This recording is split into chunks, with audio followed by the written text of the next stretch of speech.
Find a plan that goes with your flow. Get unlimited local talk, text, and data at the most affordable rate with Unlimited Flow Postpaid, only at Docomo Pacific.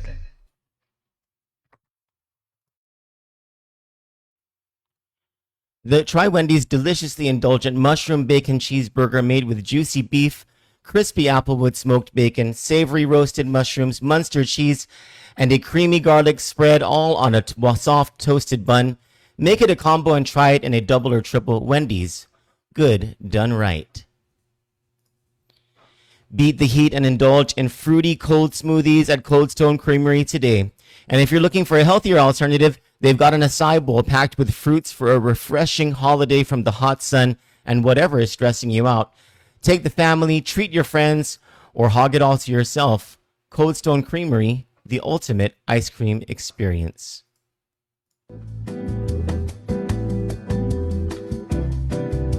Kandit News is brought to you by 76 Circle K Guam.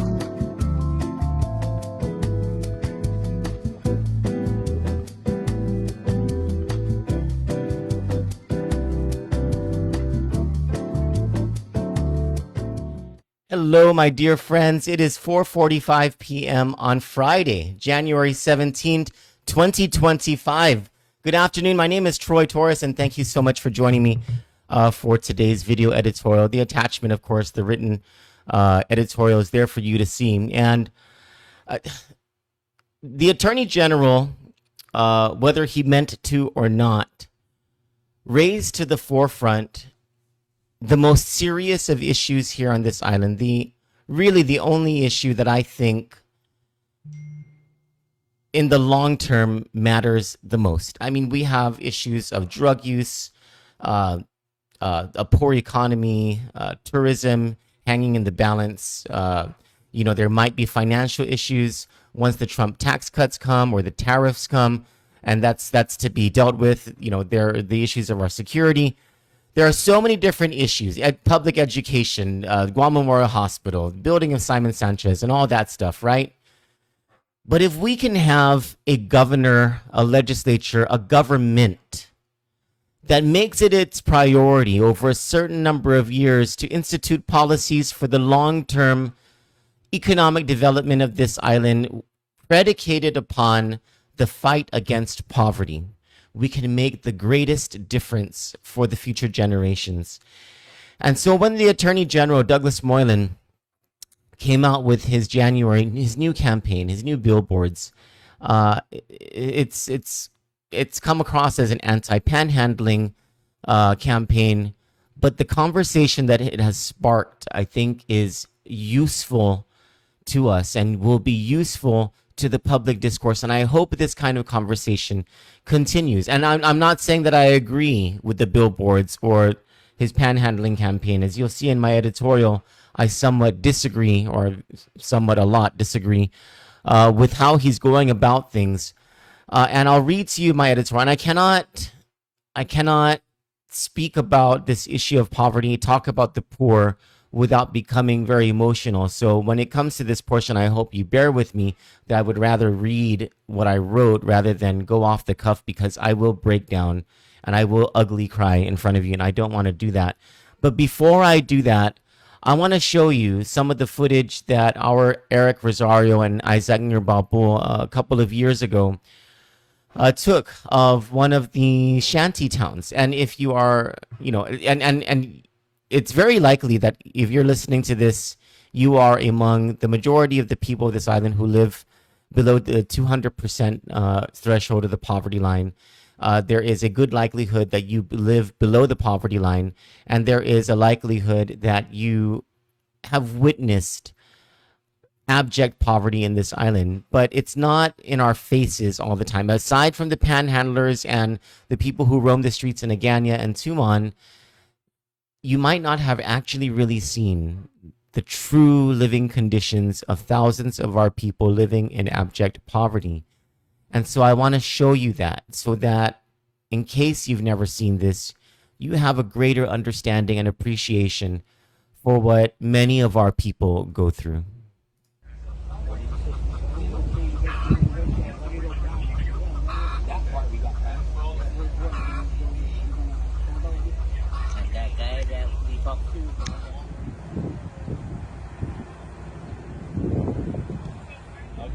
I'll call you back. Okay, in the meantime, you get ready. Okay, bye-bye. NGP.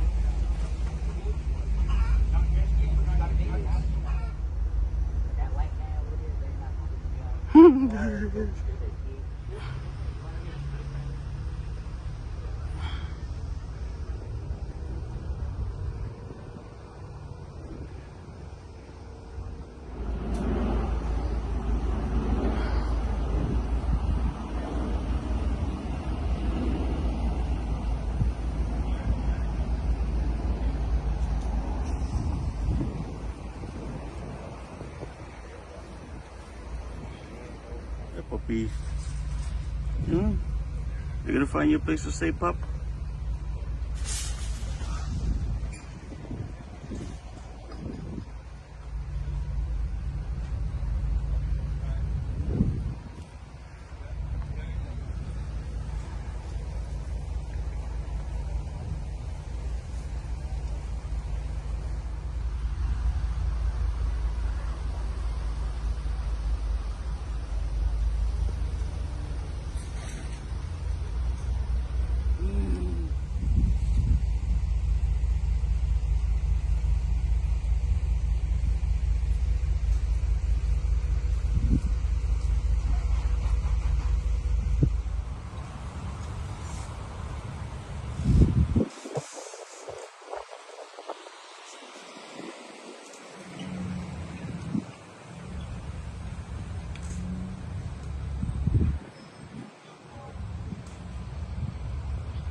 Witnessing what our people go through, many of our brothers and sisters go through, and understanding the struggle. And when you say the struggle is real, that isn't just some catchphrase here on Guam. It really, it's just the struggle is so real.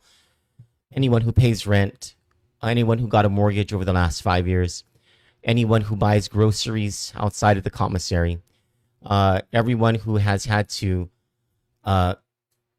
figure out how to not disappoint your kids at Christmas, everyone who has had to quit their job because they got sick, has had no recourse, or was kicked out of their job because they got sick or they were pregnant or had to take care of their kids. Understanding all of these realities and so much more, it is befuddling. It's really disgusting that the last legislature defunded the Office of Homelessness and Poverty Prevention. That so many legislatures have failed to increase the minimum wage. That 20 years ago, the Republican legislature instituted the so-called Right to Work statute, which was the anti-union busting bill. Which was the union busting bill, sorry. It's currently a statute. That for decades, our government has misunderstood, mischaracterized, and misbehaved when it came to mental health policy, has mischaracterized the meth epidemic as being rooted in some sort of criminal enterprise and not being seen as a mental health problem. And, it's come to now where the solutions need to be comprehensive because they have compounded over all of these years, over all of these decades of failure to do things that are meaningful, starting with strategic investment into public education that should have started decades ago and that have compounded into generations of entitlement because people did not graduate from classrooms into careers and vocations that are meaningful to economic development. And so when the Attorney General came out with this panhandling thing, predicated on two things. One, public safety on the roads for both the pedestrians and the drivers. And I cannot argue with that. He's right about that. But also, he wants to fight the entitlement culture. But how he's going about it has caused me a conflict of conscience. And because of that, I reached out to the pastor of souls here on this island, our shepherd, the Archbishop Ryan Jimenez. And the Archbishop replied to me, and he said, he starts it off by saying, I don't want to be caught in a political debate, but I do want to say something about the poor. And so I'm going to read my editorial because Dave, I'm not kicking Doug. Dave Lebowski says, let's stop kicking Doug. We all agree the sign sucks. The real issue is that the anti-poor Guam 37th legislature did nothing. Dave, it isn't just the 37th Guam legislature that did nothing. It's decades of legislatures and governors, both Democrat and Republican, who have failed. It is society as a whole that has failed. And we absolutely need to scrutinize and criticize Attorney General Douglas Moylan for how he has his tactic in getting this across, because it is absolutely debilitating to the growth of society. It's taking us backward. And I got to say something about that. I really don't care how anybody feels about Doug Moylan or any politician on this island. If you are doing something junk, I'm going to call it out. I really don't give two flying Fs. Let me read this editorial that I wrote, because if I don't read it, if I just go off the cuff, I will break down. And so here we go. I have mixed feelings about Attorney General Douglas Moylan's campaign against panhandling. On the one hand, I agree with his concern for the safety of both the pedestrians and drivers. On the other, he is taking the public discourse on poverty and mental health epidemic in the opposite direction of justice, not to mention the hypocrisy of chasing away the poor while the politicians get away with their own version of illegal panhandling. I'm talking about the waving and the signs at the intersections. That's also panhandling, and no one's saying anything about that. This conflict of conscience led me to ask the leader of Guam's overwhelmingly dominant religious denomination for his thoughts for me to share with all of you. Here is what Archbishop Ryan Jimenez wrote to me in response to my request for his comment on the matter. Quote, I do not want to be seen as taking sides in often contentious disagreements between elected officials in our island. As the person entrusted to lead our Catholic Church on Guam, I simply encourage everyone to treat all of our homeless and impoverished brothers and sisters with the same deep love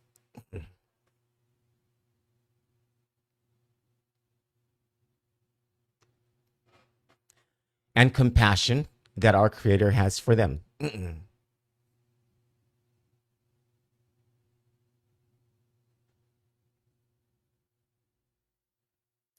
In fact, because they suffer more than most and are among the most needy among us, they have a special place in the heart of our Lord. Remember, too, as we treat or mistreat the poor, so we do to our Lord.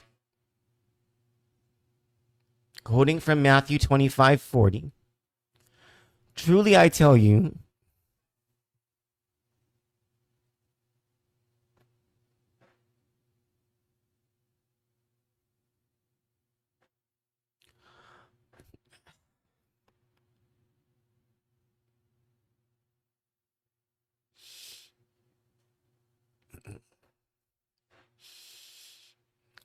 whatever you did for one of the least of these brothers and sisters of mine,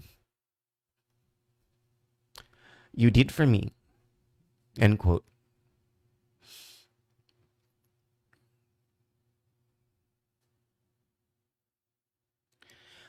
The Archbishop continues, indeed, surviving day to day on Guam has been an increasingly agonizing challenge for many people, not just the homeless. The difficulties often spiral into cases of depression, suicide, drug use, violence, the breakdown of marriages, and family or crime. The wounds of the few become the wounds of all of us. All deserve our boundless love.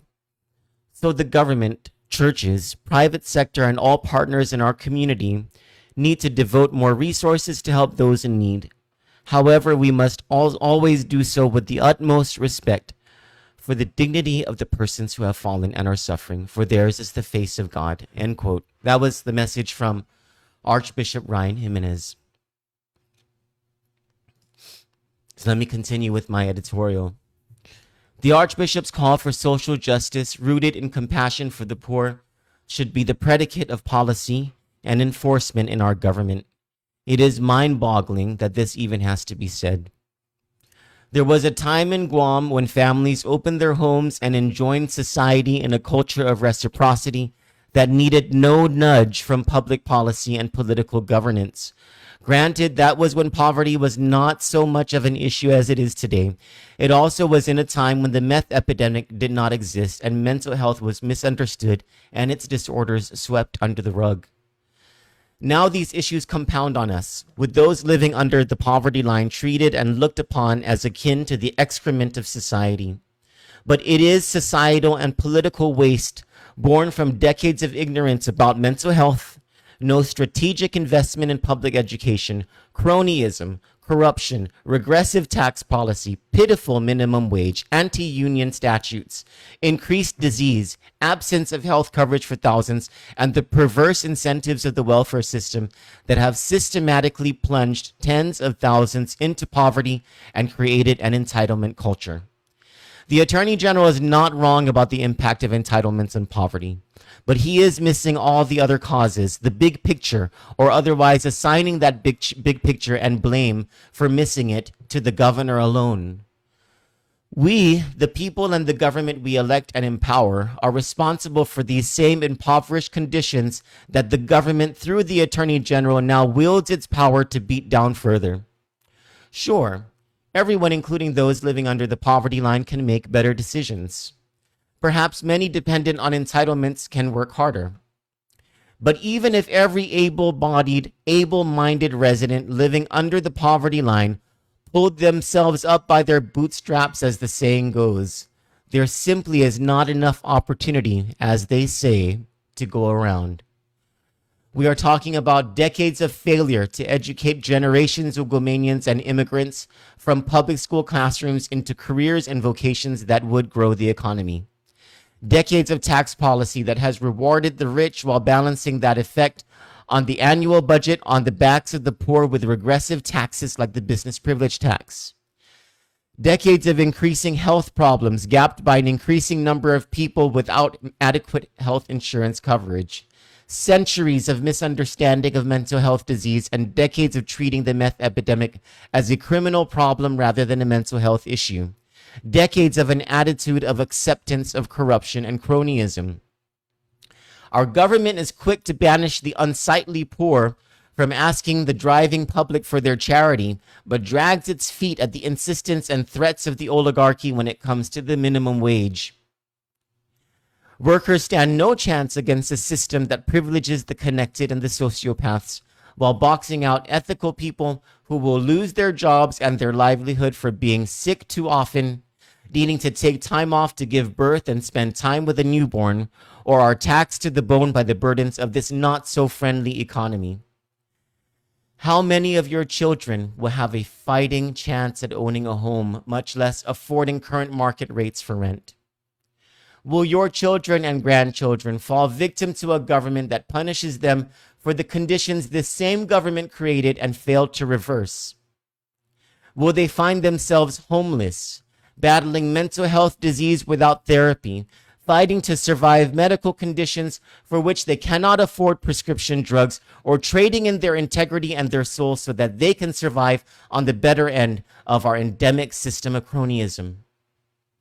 Will your children be the ragged-looking street beggars this government you elected whisks away by the heavy hand of the so-called justice system?